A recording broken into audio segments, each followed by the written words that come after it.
Rome was not just a city, it was a powerful force, a living legend that shaped the world. Its tall temples, grand stadiums, and long roads told the stories of emperors, soldiers, and dreamers.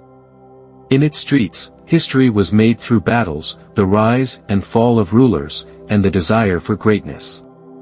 From the golden palaces of the Caesars to the blood-stained sands of the Colosseum, every stone held the memory of many battles, and every whisper carried stories of power and betrayal. The city of Rome was full of noise, the clash of swords, messengers rushing with news, and the loud cheers from the Colosseum. The empire stretched from Britain to Egypt, from the cold lands of Germany to the rich rivers of Mesopotamia. But beneath its power, there were secrets, betrayals, and struggles for control, just like the marble buildings that held its temples. Marcus Servilius, a young soldier with big dreams, stood on the Palatine Hill, looking at the huge city. His father had fought for the great Julius Caesar, and though Rome had changed, its hunger for victory had not. War was always near. The Roman legions moved like great snakes, covering the land and conquering everything. Marcus had trained since childhood, his sword a part of him, his loyalty strong. But even the bravest soldier could not stop the plotting and scheming of the Senate, where powerful men made decisions that shaped the future. In the Forum, the air smelled of fresh bread, perfumes from the east, and the sweat of merchants arguing over silk and spices. Rome was a city of gods and people, of rich and poor, of poets and warriors. At its center, the emperor, whether good or bad, sat on a golden throne, controlling the armies and the people. Some, like Augustus, had ruled wisely and made the empire strong. Others, like Caligula, had brought chaos and fear. Now, with a new ruler, the people watched nervously. Would he bring peace or war? Beyond the city, danger waited. In the north, the wild tribes of Germania and Britain tested the power of Rome. Their warriors, painted and fierce, did not fight in formation like the Roman soldiers, but they fought with great passion. In the east, the Parthian Empire refused to surrender. It never bowed, never broke, always waiting for the right moment. In the hot deserts of Africa, whispers of rebellion spread like the wind.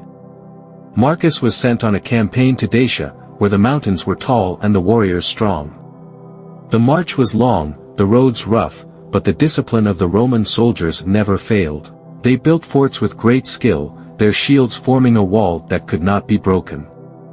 The Dacians fought with curved swords that could cut through armor, but the Roman legions stood firm, step by step, their spears finding their enemies, their swords carving history into the land.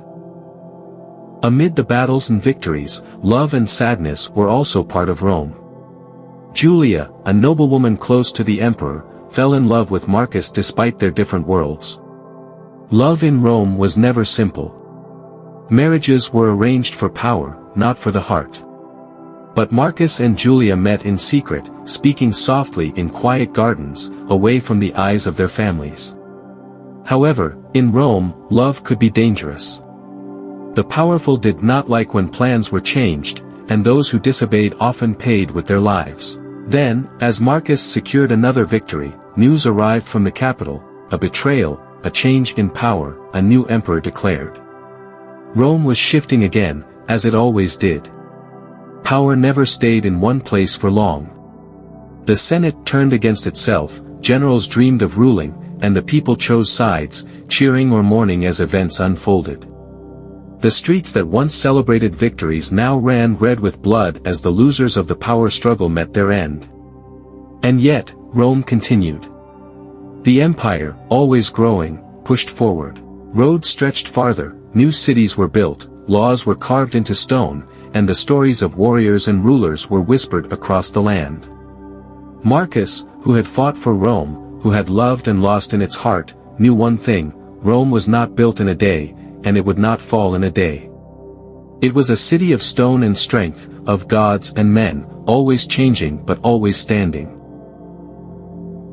And so, the legions marched again, their banners high, their shadows stretching across the land.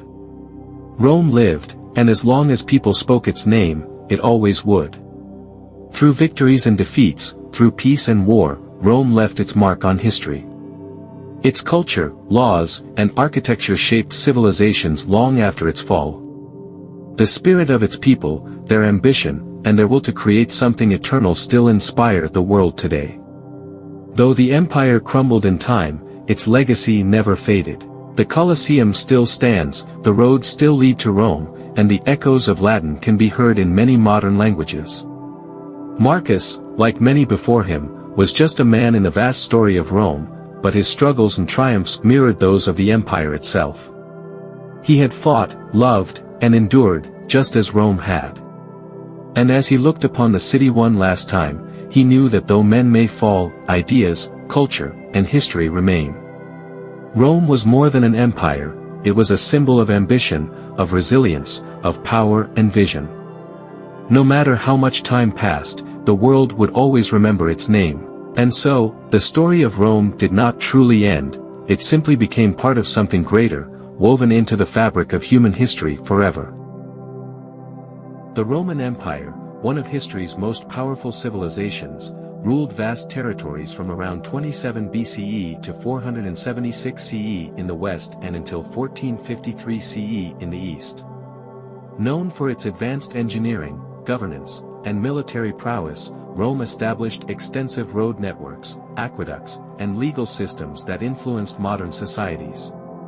The empire was also infamous for its brutal methods of maintaining control, one of which was crucifixion, a method of execution designed to be both torturous and humiliating.